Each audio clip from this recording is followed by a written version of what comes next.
Kerajaan Perpaduan Kerajaan Yang di-Pertuan Agong.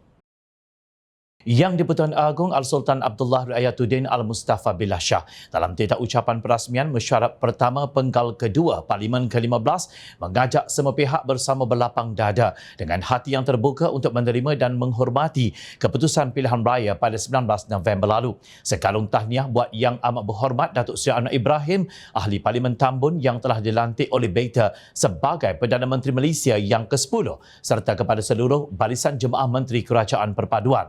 Syabas juga kepada Memanda Perdana Menteri yang telah membuktikan keabsahan melalui usul undi percaya di Dewan Yang Mulia ini pada 19 Disember 2022 yang lalu.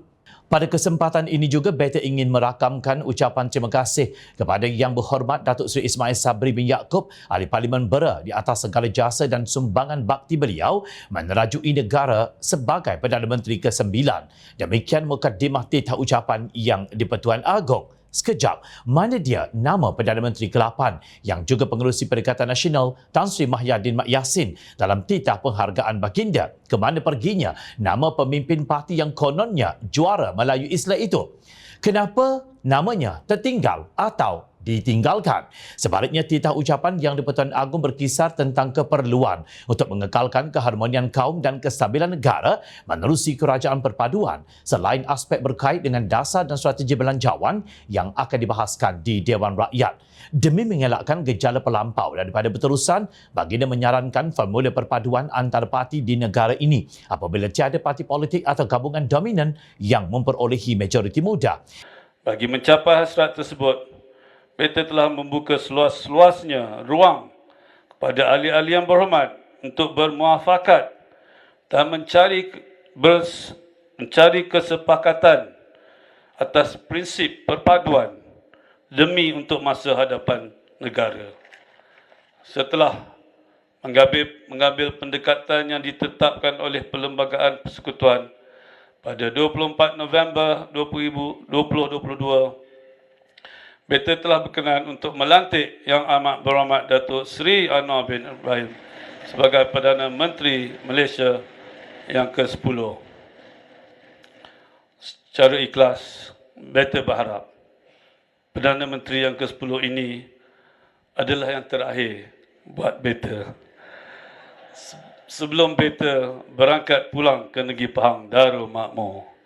Titah Yang di-Pertuan Agong. Secara tersirat, Yang di-Pertuan Agong melarang peristiwa langkah Sheraton berulang lagi. Ini dapat difahami daripada kenyataan baginda berhubung peristiwa rampasan kuasa yang menjadi punca Tun Dr. Mahathir Mohamad meletakkan jawatan.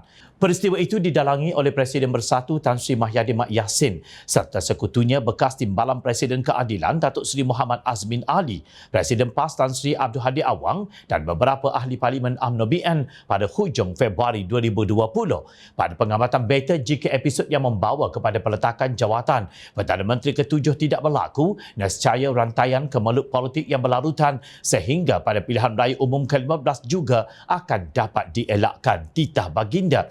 Menurut baginda, kemelut politik yang membelenggu negara hampir 4 tahun lamanya itu boleh dielakkan jika sekiranya ahli politik negara bersedia untuk mengenepikan perbezaan dan bersatu padu semata-mata atas dasar untuk menjaga kepentingan rakyat. Titah baginda, sejak negara mencapai kemerdekaan 66 tahun yang lalu, kita telah menerima kemajmukan dan kepelbagaian yang wujud sebagai kekuatan utama negara. Jika kepelbagaian, kemajmukan dan kekusutan politik berterusan menjadi punca perbalahan dan perpecahan, Beta merasa khawatir suasana damai dan kemajuan yang didambakan tidak akan menjadi kenyataan buat selama-lamanya. Titah Al-Sultan Abdullah. Sejarah mencatatkan bahawa pemimpin Parti Bersatu termasuk Perikatan Nasional dan UMNO BN selain Pakatan Harapan dipanggil menghadap baginda. Namun, dengan angkuh Mahyadin menolak cadangan untuk membentuk kerajaan perpaduan. Bagaimanapun, setelah baginda membentuk kerajaan perpaduan, maka berteriaklah Abdul Hadi Awang, memperlekeh usaha bijaksana tuanku. Kononnya ia kerajaan luar tabi'i. Hari ini tanpa malu dan segan, Ahli Parlimen KAPA Dr. Halimah Ali berkata, PAS mengutamakan kematangan semua pihak dan tindakan yang membawa kesejahteraan kehidupan seluruh masyarakat. Ini juga membawa pendekatan budaya politik Islam selari dengan slogan perjuangan PAS iaitu budaya politik matang dan sejahtera BPMS.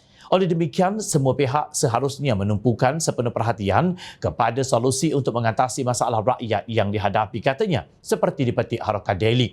Beliau dilaporkan berkata semua pihak perlu menghormati di antara satu sama lain agar mewujudkan suasana harmoni seperti yang dititahkan oleh baginda. Kalau itu pendirian Halimah, beliau sudah bercanggah dengan apa yang dilakukan oleh Presiden partinya selama ini. Kerana satu dunia maklum, Abdul Hadi tidak pernah menghormati mereka yang tidak sama fikrah politik dengan beliau, yang digelarnya sebagai golongan Al-Ahzab, buta Al-Quran, Jebon dan sebagainya. Malah beliau dan Muhyiddin tidak menghormati Parlimen kerana rekod kehadiran mereka antara yang paling buruk pada sesi lalu. Seperti pepatah Melayu yang dipetik oleh Yang di-Pertuan Agong semasa menyampaikan titah baginda, jika kerbau dipegang pada talinya, manusia pula dipegang pada janjinya. Kita tunggu dan lihat bagaimana PAS merealisasikan janji budaya politik matang dan sejahteranya berlatar belakangkan sikap takfiri dan kaedah Machiavelli yang diamalkan oleh pimpinan parti itu.